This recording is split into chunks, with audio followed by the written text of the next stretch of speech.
bon, c'est moi. Et oui, je suis dans dans la même tenue que pour le 6e jour de discussion l'ivresse. Pourquoi? Parce que je tourne 2 vidéos en même temps et enfin 2 vidéos les unes après les autres bien sûr.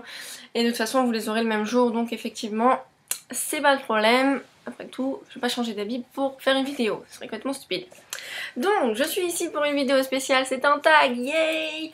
J'adore les tags, j'adore ça, je trouve ça vachement drôle. J'aime bien les faire, en plus je réponds aux questions et tout, me dire tiens je vais réfléchir à ce que je dis et tout. Enfin à ce que je vais dire, hein, parce que sinon il faut être spontané. Enfin bref, j'ai été taguée par Audrey de Lectrice Passionnée, donc Audrey merci beaucoup, en plus j'adore ce tag, je trouve que les questions sont vraiment intéressantes. Elles sont là, j'ai un petit carnet que ma meilleure amie m'avait offert, regardez. Enfin bref, c'est pas grave. Donc le tag c'est la blogosphère et ses lecteurs. Il y a 6 questions, donc je m'engage à y répondre aussi honnêtement et aussi rapidement que possible. Entre nous ça risque peut-être pas possible pour le rapidement, mais c'est pas grave. Donc première question. Pourquoi avez-vous créé votre blog littéraire? Qu'est-ce qui vous en a donné envie? Alors, à vrai dire, pour répondre, je vais répondre d'abord à la deuxième partie de la question. J'avais pas plus envie que ça de recréer un blog littéraire, j'en avais un avant, que j'avais laissé tomber rapidement parce qu'il me correspondait pas du tout. Mais j'avais pas trop envie parce que comme je le dis, j'ai l'impression que la blogosphère c'est un peu entre chien et chat, tout le monde se crêpe un peu le chignon et j'avais pas trop envie de faire partie de ce groupe. Maintenant je me suis dit que tout le monde devait pas être non plus... Enfin, qu'il devait vraiment y avoir des gens gentils aussi, sinon pourquoi? Pourquoi? Donc oui, je me suis dit bon bah écoute, pourquoi pas, il y en a déjà au moins une centaine des blogs, mais bon, un de plus, un de moins, pourquoi? On s'en fiche, et bah après tout c'est ta passion, partage-la avec qui tu veux, fais-le pour ton plaisir, oublie les gens, tu fais ce que t'as envie, voilà.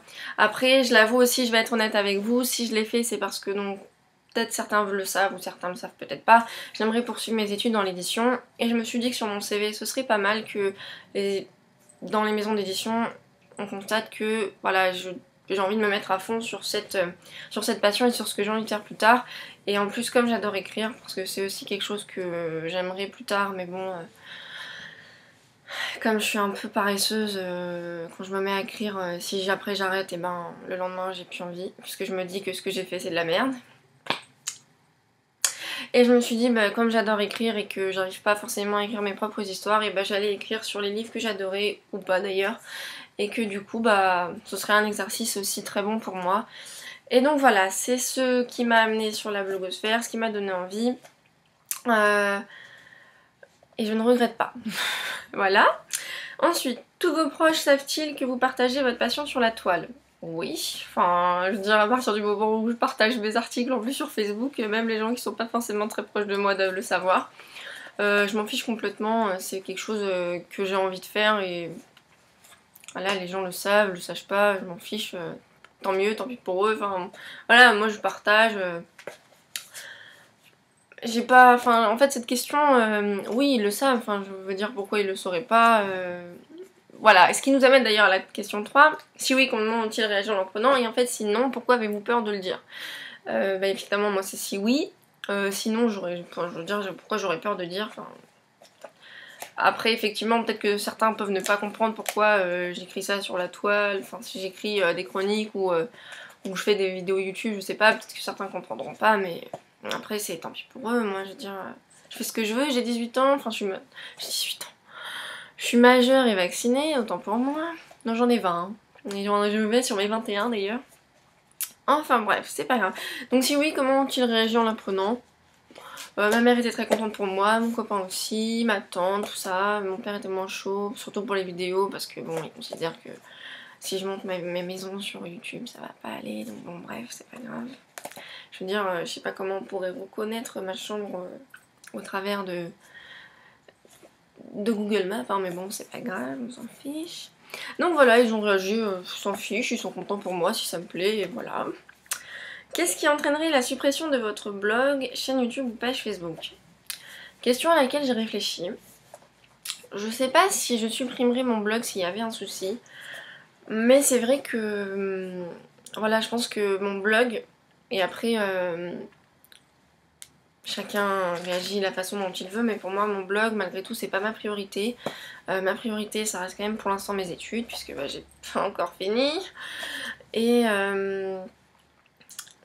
ma vie plus tard, si j'ai un enfant, si je déménage, tout ça, certaines choses resteront prioritaires par rapport à mon blog. Maintenant, est-ce que je le supprimerai définitivement, comme l'a dit Audrey, s'il y avait quelque chose?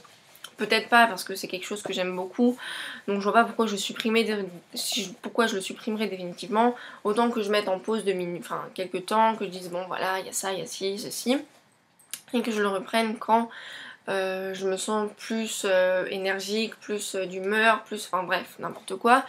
Je pense pas que la suppression d'un blog, je pense que c'est un peu extrême. Je pense que si on fait une pause, je pense que les gens peuvent le comprendre. S'ils peuvent pas, bon bah tant pis, hein. Mais c'est vrai que supprimer, je pense que ce serait un peu dommage, quoi, parce que bon, tout le travail qu'on a effectué, le supprimer, ce serait vraiment ballot quand même. Enfin, donc voilà, je pense pas que je le supprimerai définitivement, mais effectivement, mon blog, c'est pas ma priorité. Donc s'il y avait quelque chose qui venait chambouler ma vie ou quelque chose comme ça, je pense que je le mettrais carrément de côté sans hésiter. Même si j'adore, vous me prenez pas, j'adore ce que je fais sur mon blog et tout ça. Et sur ma page YouTube, sur ma page Facebook, mais voilà, je pense que dans la vie, il y a d'autres choses qui sont plus importantes et pour moi, il y en a beaucoup qui se mettent avant. Donc voilà. Ensuite, cinquième et avant-dernière question. Comment imaginez-vous vos vacances et week-ends sans votre blog? Pareil, franchement, m'en fiche. Enfin, à vrai dire, je pars à Rome dans 5 jours, d'ailleurs il va pleuvoir. J'ai regardé la météo, je suis trop triste. Il fait beau jusqu'à demain, et après il pleut. Il y a des orages. Enfin bref, c'est pas la question. Si je pars en vacances, on n'est pas... Voilà, j'aurai sûrement internet à l'hôtel par exemple, je pars une semaine. J'aurai internet à l'hôtel, mais bon, ce sera surtout pour donner des nouvelles à ma mère sur Facebook ou un truc du genre. Mais au-delà de ça, je peux très bien vivre sans mon blog pendant 7 jours, ou même 2 semaines, ou 3 semaines. Je veux dire, si je partais demain aux États-Unis, il faut pas rêver, je sais, mais c'est pas grave. Si je partais demain aux États-Unis pendant genre un mois, et que bah j'ai pas forcément le temps parce que je fais les boutiques, je vais dans des librairies, je fais des visites, compagnie, je veux dire, si je devais abandonner mon blog pendant un mois pour les États-Unis, je le ferais sans hésiter.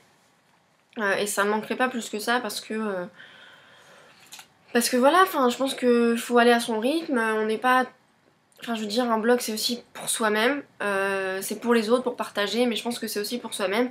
Et si on se sent obligé de mettre des articles tout le temps, parce qu'effectivement, il y a un lectorat derrière, je pense que c'est un peu trop dommage. Je veux dire, voilà, les gens peuvent comprendre qu'on parte en vacances et qu'on ait envie de complètement se déconnecter de la réalité. Et du coup, c'est pour ça que si je partais en vacances ou en week-end, ça me dérangerait pas. Par contre, si effectivement je suis en semaine chez moi, je vais pas abandonner mon blog pour le plaisir, quoi. C'est vraiment une question de balance. Attends, non, équilibre. Ouais, balance, équilibre. Voilà, c'est une question d'équilibre. Je pense que parfois il faut savoir, enfin à mon goût hein, en tout cas, il faut savoir se déconnecter un peu et prendre sa vie comme elle est. Et je pense que si je pars en vacances, c'est vraiment pour vivre une semaine en dehors de tout ce que j'ai d'habitude, de m'éloigner complètement et après de revenir plus encore en forme pour être encore mieux là avec vous et voilà. Oui, je sais, je suis... Bref. Dernière question. Vous souvenez-vous de comment vous occupiez votre quotidien sans votre blog, chaîne YouTube et page Facebook? Alors déjà, il faut dire que avant que je commence mon blog, j'étais toujours sur Facebook, donc déjà pour Facebook ça n'a rien changé. Pour le blog, qu'est-ce que je faisais avant? Je regardais des séries, je continue. Là par exemple en ce moment, je m'occupe pas trop du blog, j'ai quelques chroniques à faire que je ferai bien sûr avant de partir. Mais en ce moment par exemple je regarde un peu les séries, j'ai fini Game of Thrones la saison 2, là je me suis mise à Pretty Little Liars, je lis évidemment. Et c'est ce que je faisais avant aussi, je lisais, j'avais pas mon blog donc je lisais. Étant donné que j'avais pas beaucoup de livres avant, je lisais. En fait, je faisais que relire Harry Potter et Twilight, oui. How pathetic is that? Et sinon, voilà, je sortais. Enfin, je veux dire, ce week-end, il y a mon copain qui arrive. On va être ensemble. Je m'occuperai pas de mon blog pratiquement quand il sera là, même si il est totalement compréhensif. Du coup, je ferai encore mes vidéos demain. Je ferai mes articles, je pense, soit demain soir. Lundi, mardi, enfin bon. Donc voilà, ma vie elle était pareil, sauf que maintenant il y a le blog en plus. c'est juste que maintenant il faut équilibrer son temps un peu mieux parce que parce que sinon on s'en sort pas. Mais c'est vrai que j'aimerais bien que les journées soient plus longues parce que j'aimerais bien avoir le temps de faire plein de choses. Il y a plein de livres que j'ai envie de lire en même temps, plein de séries que j'ai envie de regarder en même temps, plein de choses que j'ai envie de faire en même temps. Du coup j'aimerais bien que les journées soient plus longues, que j'ai plus de temps pour faire ce que j'ai envie. Mais donc voilà, c'était mon tag. J'espère que les réponses vous ont plu. Merci Audrey encore pour m'avoir tagué. Alors pour les gens que je tag, j'ai même pas réfléchi à ça. Et la vidéo elle fait déjà 11 minutes, donc faudrait peut-être que je me presse. Moi bah, je vais retaguer un peu les gens que je taguais d'habitude. Noémie dit il n'y a qu'un pas. DMM27, d'ailleurs je connais pas ton prénom, donc si tu pouvais me le laisser en commentaire, ce serait pas mal si tu regardes cette vidéo. Qui a d'autres? Attendez, j'ai oublié. Miss Sugar Town, donc Ajar, Mademoiselle Candy Shy, et j'ai pas d'autre idée, donc je tag qui vous, enfin tout le monde, je tag tout le monde, voilà, comme ça, si vous voulez faire le tag, au moins vous direz je viens de Fairy Neverland parce qu'elle a tagué tout le monde. Enfin voilà, moi je vous souhaite encore une fois une très bonne journée, et je vous dis à demain, et à bientôt. Bye.